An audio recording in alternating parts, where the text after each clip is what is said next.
कैसे हैं आप? ठीक हैं? सफ़ेद हौला की अगली किस्त, अगली कड़ी, किस्त नंबर 36, पार्ट 36 पेशी खिदमत है। ये आपको दिल पे कैसी उतरेगी, ज़रूर अपनी राय से कहा कीजिएगा। वो अपनी ज़िंदगी पर दोनों ही मुतमईन थे, दोनों ही खुश थे। इस कदर मुतमईन थे कि हर कोई उनकी ज़िंदगी पर रिश करता था, खासकर उसकी भाभियाँ, उसके भाई, उसकी माँ, उसके बाप। अपनी ज़िंदगी पर ना सिर्फ उनकी ज़िंदगी पर रिश करते थे, अपनी ज़िंदगी पर फ़ख्र करने लगे थे। क्या कुछ रह गया था जो ना मिला था उनको। दुनिया जहाँ की हर चीज़ मिल गई थी, तमाम खुशियाँ, तमाम नेमतें लाकर उसने उसकी झोली में डाल दी थी, उन लोगों की झोली में डाल दी थी। उनके घरों में बाग लगा दिए थे, हर किस्म का पौधा लगा दिया था। वो कितने बहुत बड़े सेहन ना थे, जितने भी सेहन थे पौधे लगा दिए, फलदार पौधे लगा दिए थे। किसी चीज़ की कमी ना थी, किसी ना खाने पीने की कमी थी। हर कोई अपनी ज़िंदगी से मुतमईन था।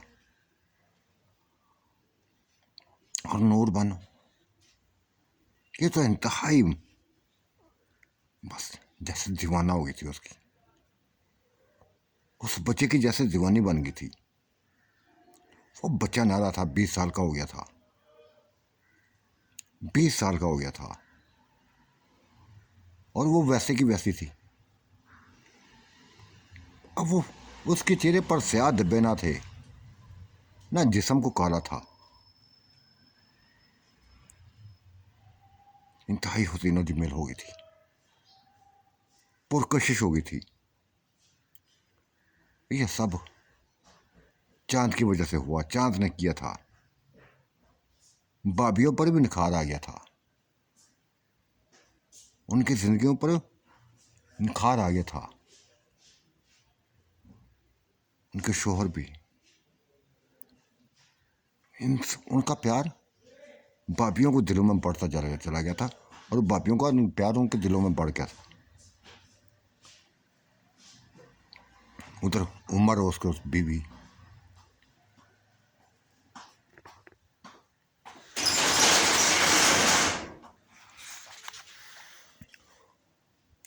उमर, उसकी बहनें, उसके घर वाले, इनको नवाज दिया था। पूरे खानदान में कोई ऐसा नहीं शख्स था जिसकी इसने कोठी न बना दी थी। ये गरीब लोग ना रहे थे, कोई भी गरीब नहीं रहा था। सभी अपनी जिंदगी से मुतमईन हो गए थे। कोई बच्चे के बारी सद जाता, कोई सदके जाता, कोई बच्चे का सर मुंह चूमता, कोई प्यार करता, कोई कुछ करता, कोई कुछ करता। और गुल बानो भी बच्चे के ही रंग में लगी हुई थी। अब उसने मना करना छोड़ दिया था, जो करता था करने देती थी, क्योंकि उसने समझा दिया था। चांद ने एक बात समझा दी थी कि इसमें मेरी वैल्यू नहीं बनेगी, तुम्हारी वैल्यू बनेगी। हर कोई तुम्हें हुई कहेगा, तुम्हें खानदान की हो, तुम्हें कहेगा कि नूर बानो का हामन, नूर बानो, उसके कहने पर यह सभी कुछ होता है। सभी खानदानों को नवाजा जा रहा है वो। अब वो नहीं रोकती थी, ना बच्चा किसी की तरफ तोजो करता था। बेइंतहा हर खानदान की औरतें, कोई ना कोई, हर घर की किसी ना किसी घर की इस बच्चे को मोहब्बत करती थी, दिल से मोहब्बत करती थी। लेकिन ये बच्चा लिफ्ट ना कराता था। सभी को बता दिया था कि गुल बानो के अलावा किसी का नहीं सोच सकता, नूर बानो के अलावा किसी का नहीं सोच सकता, न सोचेगा। ऐसे जिंदगी के दिन गुजरते जा रहे थे, जिंदगी के दिन गुजरते जा रहे थे। एक रात नूर बानो गहरी नींद सोई हुई थी, गहरी नींद सोई हुई थी कि बच्चे ने उसको गोद में उठाया और घर से गायब हो गया, घर से गायब हो गया। उसी झील किनारे जा पहुंचा जहां बहुत बहुत महल्ला थे कभी, अब एक भी महल ना था।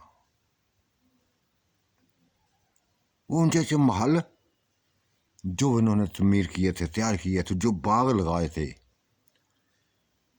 बिल्कुल खत्म हो गए थे,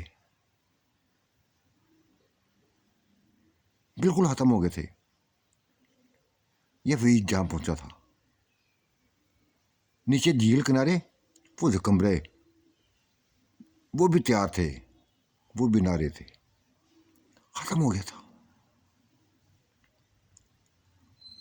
तब खुद ही इसने कमरा तैयार कर दिया और नूर बानो को उसी तरह उठाए हुए उसी कमरे में ले गया। वहां बेड आ गया था, बेड पर लटा दिया, कंबल दे दिया था। कहां चलेगी वो? जिन्नात की पूरी फौज कहां चली गई? वो पूरा खानदान कहां चला गया था? यही सोचने लगा था। कोई फर्ज उधर नजर नहीं आया था, कोई फर्ज नजर नहीं आया था। ना गुल बानो नजर आई, ना नुसरत बेगम नजर आई, ना बल्कीस बेगम नजर आई, ना शुभाना नजर आई, ना समीना नजर, कोई भी नजर नहीं आया था। परेशानी में इजाफा हो गया था।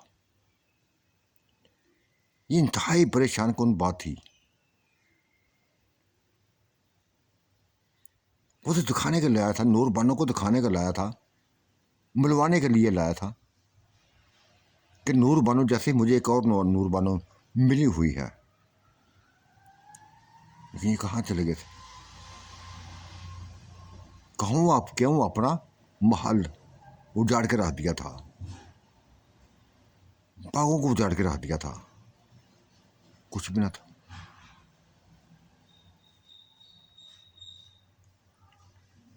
बस उसी बेड पे लेटा हुआ, उसी बेड पे गुस्सा हुआ। नूर बानो का सर पर हाथ फेरता जा रहा था, वालों पे हाथ फेरता जा रहा था। वो मस्ती में सोई हुई थी, डूबी हुई थी।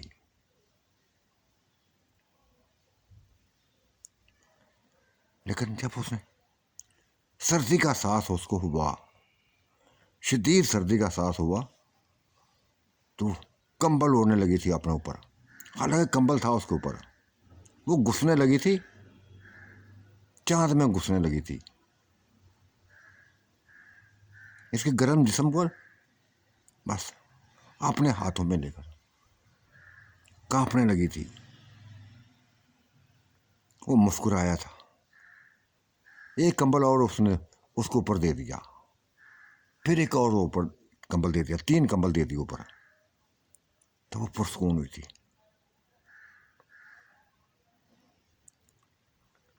उठ गई थी, कहने लगी चांद, लगता मेरी तबीयत सही नहीं है।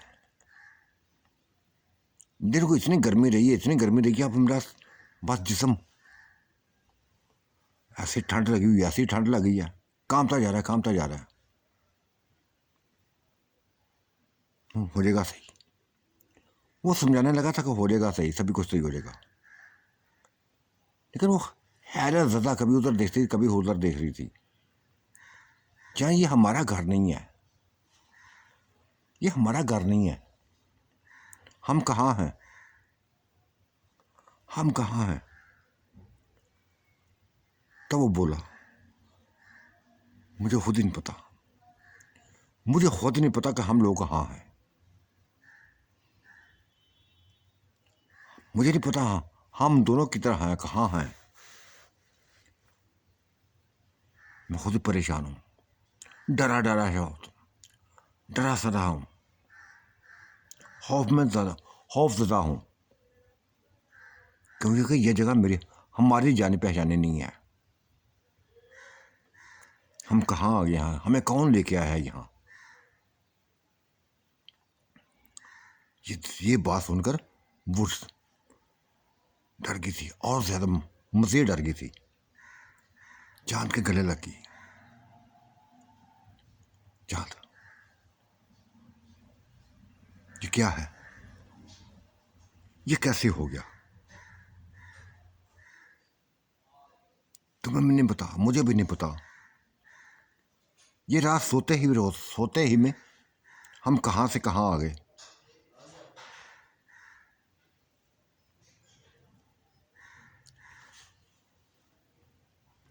बाहर खिड़की खोली, कमरे की खिड़की को खोले तो बाहर के नज़ारे ही और थे। सामने झील थी, बहुत बड़ी झील, और फिर हर तरफ पहाड़ी पहाड़ थे, पहाड़ी पहाड़ थे। चांद, हम कहाँ हैं? जो लगता है जैसे हम पहाड़ों में हैं, बहुत ऊंचे ऊंचे पहाड़ों में। वो डरी हुई थी, और वो ये भी एक्टिंग करता जा रहा था, ये भी एक्टिंग करता जा रहा था, ये भी डरा हुआ था, डरने की एक्टिंग कर रहा था कि तुम नूर बानो, मुझे खुद नहीं पता कि कौन उठा के ले गया, हमें कौन उठा के ले गया है, यहाँ कौन ले आया है। बाकी रात खौफ में बिकी थी। सुबह का मंजर तुलू हुआ, तब ये कमरे से बाहर निकले थे। इर्द गिर्द के तमाम नाज़र देखने लगे, इर्द गिर्द के तमाम नाज़र देखने लगे। सामने झील थी, चारों तरफ पहाड़ी पहाड़ थे।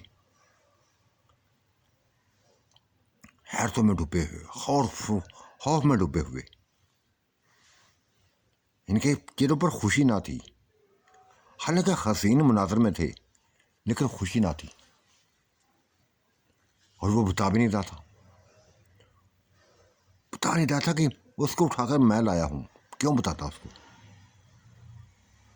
उलझन में बात पड़ी हुई थी, उलझन में ही रही।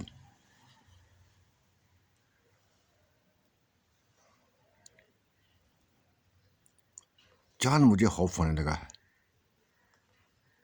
मुझे खौफ होने लगा है। यूं लगता है कि जैसे हमारे ऊपर कुछ साया है, हमारे ऊपर कुछ साया है। हाँ नूरबानो, मुझे भी ऐसा लगा है, मुझे भी ऐसा लगता है कि कोई ना कोई ऐसा है, कोई ना कोई ऐसा है जो हमारे करीब रहता है, हमारे आस पास रहता है।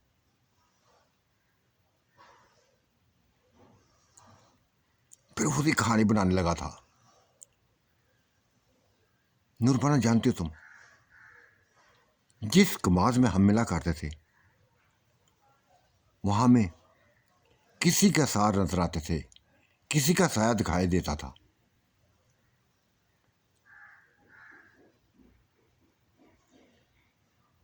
हालांकि उसको दिखाई देता ना था, नूरबानो को कुछ भी नजर नहीं आता था।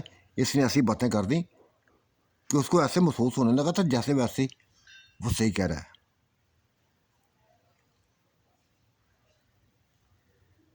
हैरतों में डूबी थी, खौफ में डूबी हुई। एक पल भी सुकून न था,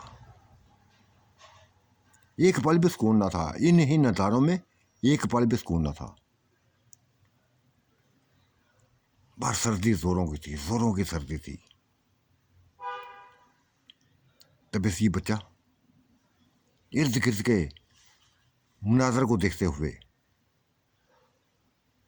जो भी बर्तन खोलता, वो खाने पीने की चीज़ों से बड़ा होता। हर चीज़ यहाँ मौजूद थी। ये सभी वो खुद ही कर रहा था, खुद ही कर रहा था। लेकिन गुल बनों पर कुछ भी ज़ार नहीं कर रहा था, कुछ भी ज़ार नहीं कर रहा था। वो खौफ में डूबी हुई, नज़ारों में भी डूबी हुई थी, खौफ में डूबी हुई थी कि कौन उसको उठा कर लेके आया, कौन उन दोनों को उठा कर लेके आया है।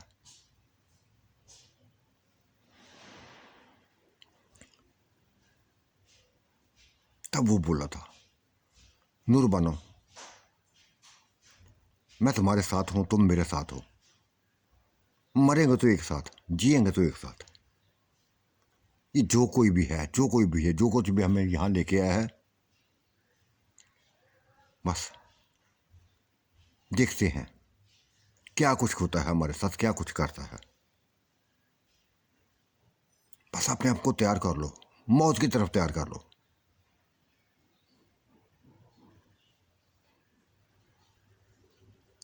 चांद मुझे डर लगता है, चांद मुझे डर लग रहा है। बड़ी कोशिश कर रहा था हसीन नज़ारों में खोने की, उसको लेके जाने की कोशिश करने लगा था। उसी तालाब से मछलियां पकड़ने लगा था, दिल लगाने लगा था उसका। लेकिन एक ही बात उसके दिमाग में छाई हुई थी कि कब वो कैसे वो यहाँ पहुंची, कैसे यहाँ पहुंची। वो तो अपने घर में सोई हुई थी, ये पहाड़ों में कैसे आ गई, इन पहाड़ों में कैसे आ गई। और वो बच्चा मछलियों को भून रहा था, भूनता जा रहा था। आग के सामने इसको बिठाया हुआ था, झील किनारे बिठाया हुआ था रुकोल बानों को। जर्सियां पहना दी थी, जैकेटें पहना दी थी, खुद भी पहने हुई थी। देखो देखो चांद, ये जर्सियां, ये जैकेटें, ये कहाँ से आ गई। हमारे घर में तो ये चीज़ें ना थी। बस नूर बानो, इस कमरे में बड़ा कुछ पड़ा हुआ है, बहुत कुछ पड़ा हुआ है। यूं लगता है कि जैसे अभी अभी कोई राशन डाल के गया हो, कपड़े रख के गया हो, गर्म कपड़े, बेड लगे हुए हैं, बिस्तर लगे हुए हैं। सबसे बढ़कर 3-3 4-4 कंबल हैं। खाने पीने की हर चीज यहाँ मौजूद है। नमक था, आटे से लेकर नमक था, हर चीज मौजूद है। लगता कोई यहां है, जो भी हमें लेके आया है। बस मुझे तो इंसान नहीं लगता, लेकिन यह का यहाँ के हालात देखकर, यहाँ के खाने पीने देखकर यूं लगता है कि जैसे कोई इंसान है।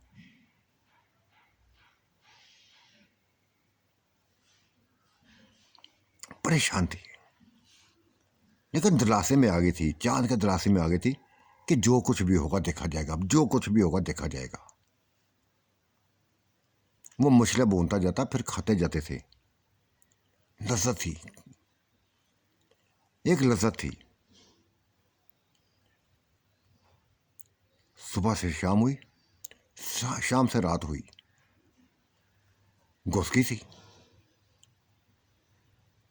चांद में घुस गई थी वो। आज वो प्यार में ना घुसी थी, खौफ में घुसी थी कि चांद मुझे डर लग रहा है, मुझे डर लग रहा है। दिलासे दे रहा था, दिलासे देर तक कि जो भी होगा देखा जाएगा। मैं तुम्हें अकेला नहीं मरने दूंगा, अगर मरूंगा तुम्हारे साथ मैं भी मरूंगा। बस दिलासे दे रहा था उसको।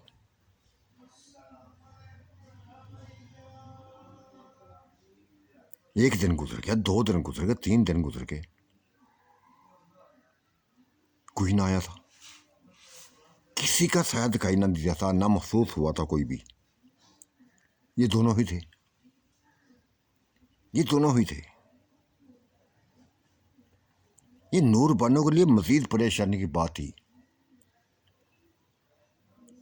चांद से एक ही बात करती, चांद अगर कोई हमें यहाँ उठा के ले आया है तो फिर दिखाई नहीं दे रहा, हमें एक मिनट के लिए महसूस नहीं हो रहा।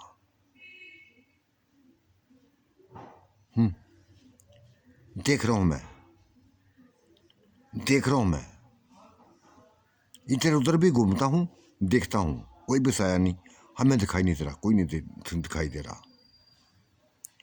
लगता है जो भी है, जो भी है आस पास ही हमारे करीब है, आस पास ही है, हमारी एक एक चीज पर नजर रखे हुए है। और नूर बानो कि अगर उठा के लेके आता तो सुबह उठा के लेता, सुबह उठा के ले आता। मुझे क्यों उठाया उसने? सुना कि जिन्नात औरतों पर आशिक हो जाते हैं, हो सकता तुम पे आशिक हुई हो। वो मजीद डर गई थी, चांद के गले लगी। नहीं चांद,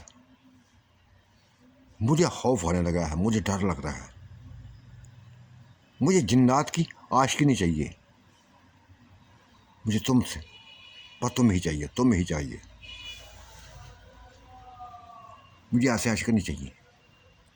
बस दुआ करो, बस एक ही दुआ करो कि जो कुछ भी है, जो कुछ भी है हमारी हालत पे रहम करे, हमें हमारे घर तक पहुंचा दे, हमें हमारे घर तक पहुंचा दे। मेरी माँ का क्या हाल होगा, मेरी बहन का क्या हाल होगा, भाभीयों का क्या हाल होगा, भाइयों का क्या हाल होगा।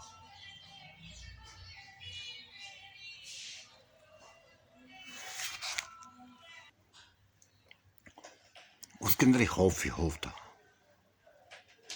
माँ बाप की, बहन भाइयों की यादें बस उनके चेहरे नजरों से नहीं हटते थे।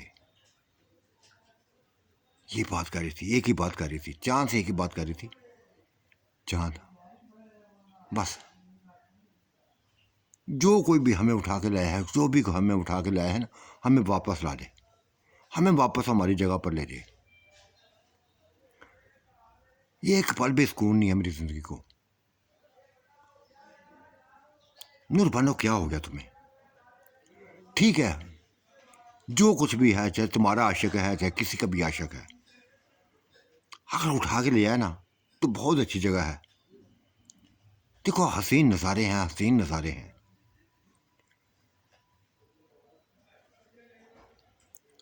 चांद मुझे इन नज़ारों से कोई दिलचस्पी नहीं है, ऐसे नज़ारों से कोई दिलचस्पी नहीं है। मुझे तो खौफ आ रहा है, मुझे खौफ आ रहा है कि ये हमें यहाँ से यहाँ लाया कौन है, हमें यहाँ लाया कौन है।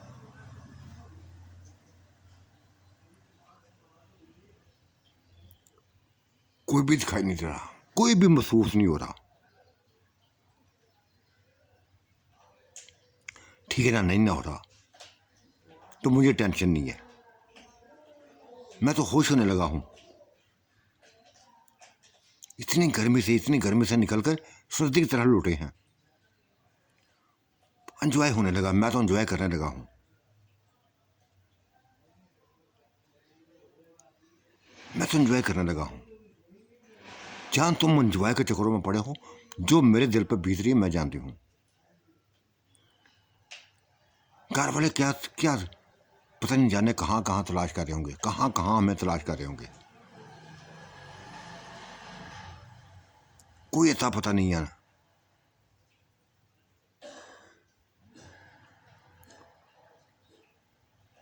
दुआ करती हूँ, खुदा से दुआई करती हूँ कि जहाँ से हम आए हैं, जहाँ से आए हैं, कम से कम अपने घरों को पहुँचे।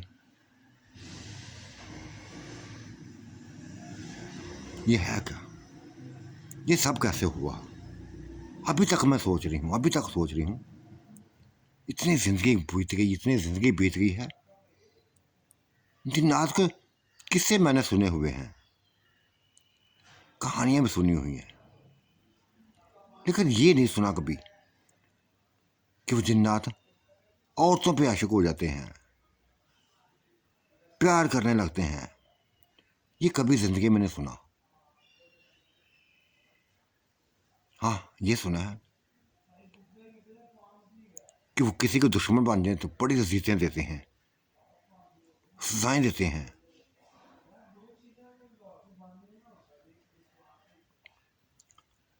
देखो नूर बना, अगर यहां आए गए हैं ना, यहां वो ले ही आया ना, तो वापस वो नहीं जा सकते। हम खुद तो वापस नहीं जा सकते। बस सब्र से काम लो, सब्र से काम लो, कभी ना कभी तो वापस लेके जाएगा, कभी ना कभी वापस तो लेके जाएगा।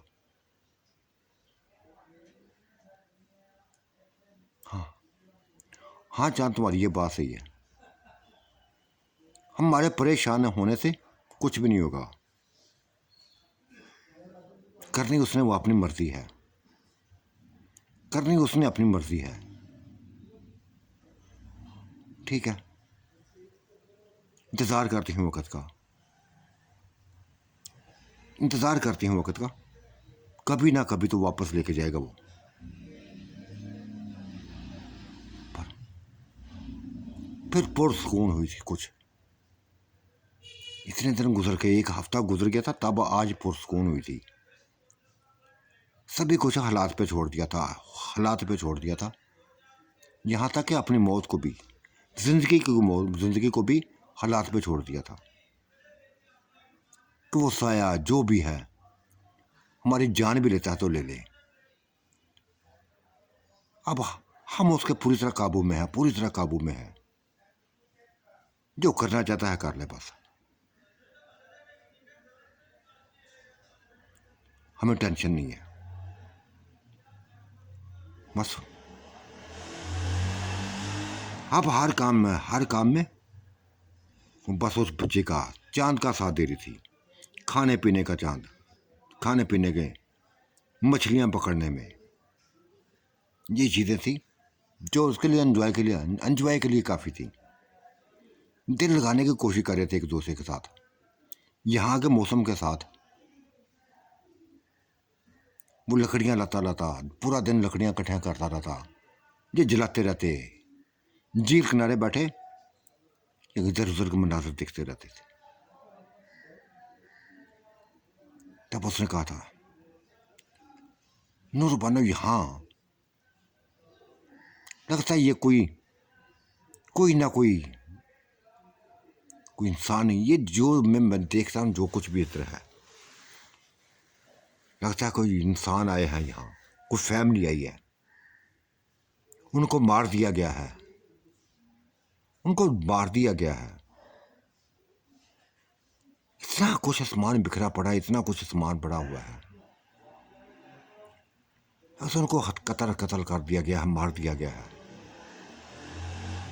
ये लफ्ज़ सुनकर वो कांप गई थी, डर गई थी। हाँ चांद, सही कहा तुमने, तुमने सही कहा। ऐसा ही हो सकता है, ऐसा ही होगा, ऐसा ही हुआ होगा।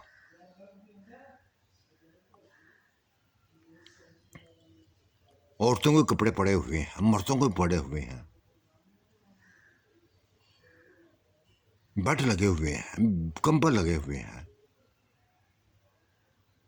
जूते पड़े हुए हैं, हर किसी कोई खाने पीने के हर बेइंतहा चीज़ें पड़ी हुई हैं, जैसे कि कोई महीने के लिए रहने के लिए आया हो। हर किस्म का खाना, हर किस्म की चीज़ें पड़ी हुई खाने पीने की। हाँ, ऐसा ही है, बिल्कुल ऐसे। चांद ने कहा था बिल्कुल ऐसा ही है। यकीनी तौर पर बस जो बिजरा है, जो बिजराया है, ख़त्म हो गया है, मरा गया है। क्योंकि एक हफ्ता हो गया है, किसी का सार, किसी के कोई नाम हमें महसूस हुआ है, ना कोई हमारे पास आया है, ना कोई इंसान आया है, ना कोई जिन्न आता है, ना कोई साया आया है। हमारे करीब कोई भी नहीं आया, हमारे करीब कोई भी नहीं आया। इधर उधर रोजाना इधर उधर देखते हैं, कभी ऊंचे ऊंचे पत्थरों पर जा खड़े होते थे, बड़ी मुश्किल से पत्थरों पर चढ़ते, दूर दूर तक हालात को देखते, कोई इंसान नजर नहीं आता था, कोई साया नजर नहीं आता था।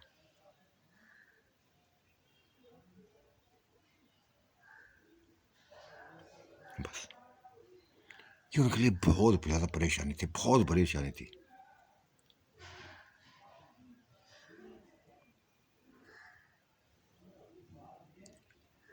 पंद्रह दिन गुजर गए थे, 15 दिन गुजर गए थे इसी कश्मकश में पड़े हुए, इसी कश्मकश में पड़े हुए कि कौन हमें लाया, कौन हमें यहाँ ला गया, कौन लेके आया। कोई नजर नहीं आ रहा था, और ना ये चांद किसी को बता रहा था। बस एक ही बात बताता था, एक ही बात कहता था कि जो कुछ भी है, जो कुछ भी है, यहाँ जो भी आए हैं, जो भी आए हैं, लगता है वापस नहीं गए, लगता है जिंदा वापस नहीं गए। वो खौफ ज़्यादा कर रहा था उसको। जहाँ तुम तो डराने वाली बातें कर रहे हो, मैं डराने वाली बातें नहीं कर रहा। जिस जो महसूस करता हूँ वही बात कर रहा हूँ।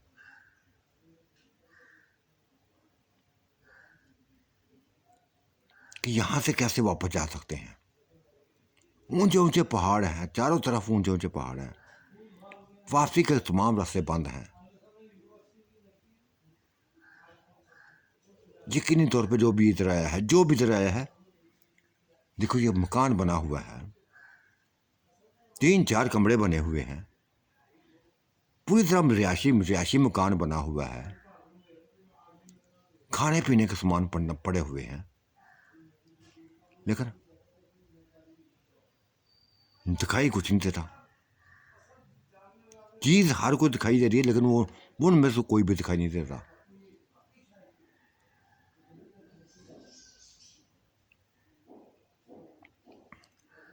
परेशान थे, दोनों ही परेशान थे। चांद तो परेशान ना था, लेकिन ऐसी एक्टिंग कर रहा था, ऐसी एक्टिंग कर रहा था।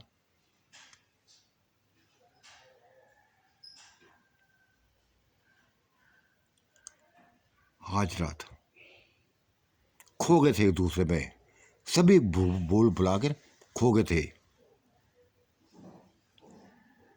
खूब डूबे थे, डूबे रहे थे, डूबे ही रहे।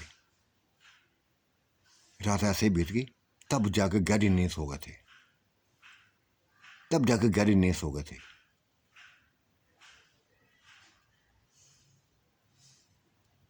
जब उठे तो तमाम नाजर बदल चुके थे।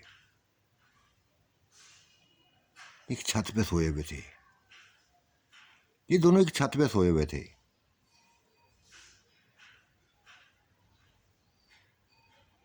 ये गांव था, उनका अपना गांव था।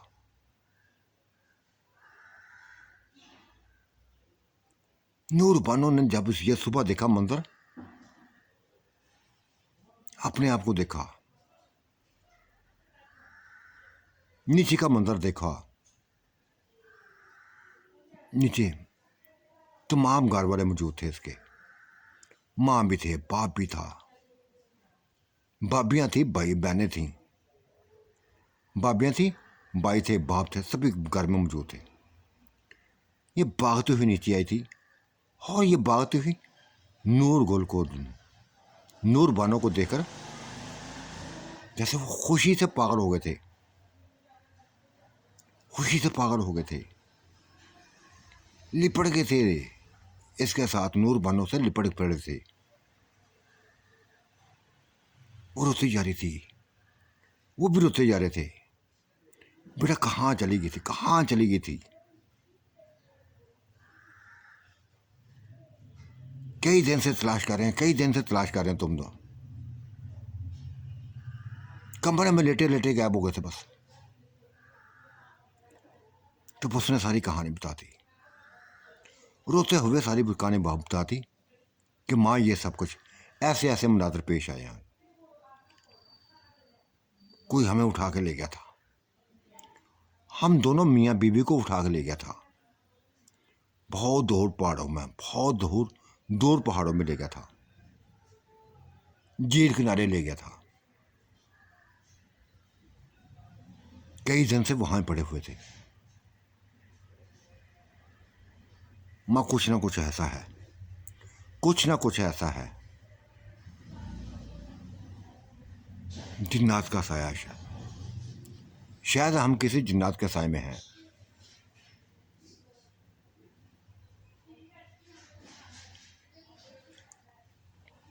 वो चांद कहाँ है? चांद कहाँ है?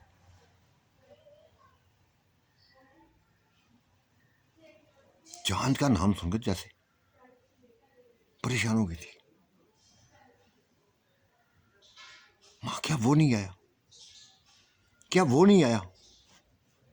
क्या तुम उसको नहीं देखा तुमने? नहीं बेटा, तुम्हारे अलावा कोई भी नहीं। तुम अकेली छत पे थी, अकेली नहीं थी उतरी हुई।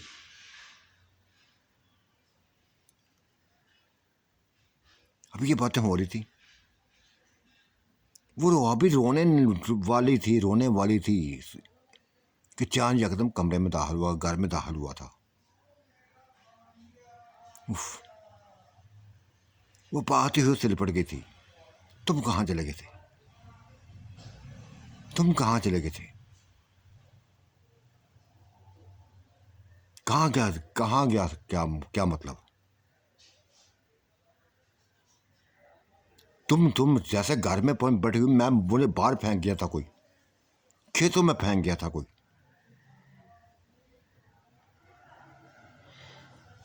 देखो मेरी हालत है।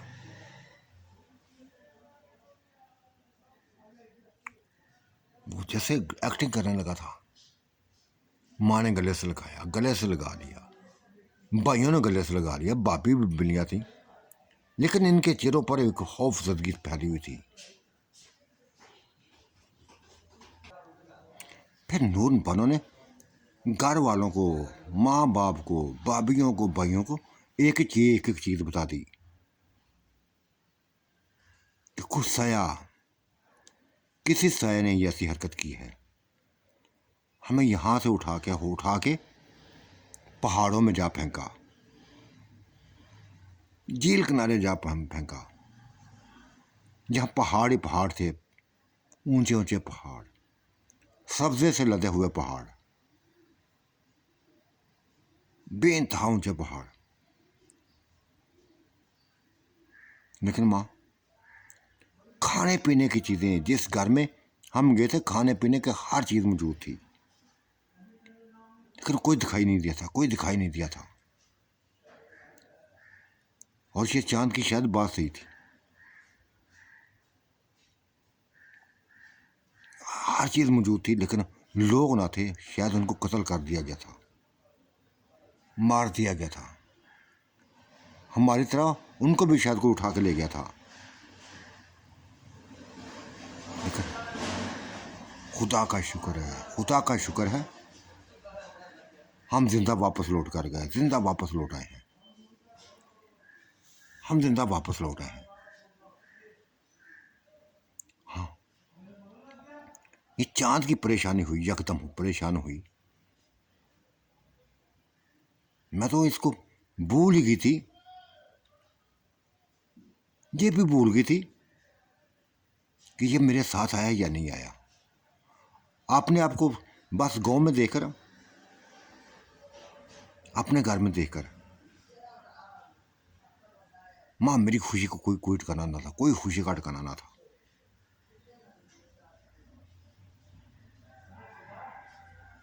चांद भी बोला था, चांद बोला था, मैं भी सुकून में महसूस करने लगा हूं कि कम अज कम अपने घर तो वापस आए, अपने घर तो वापस आए।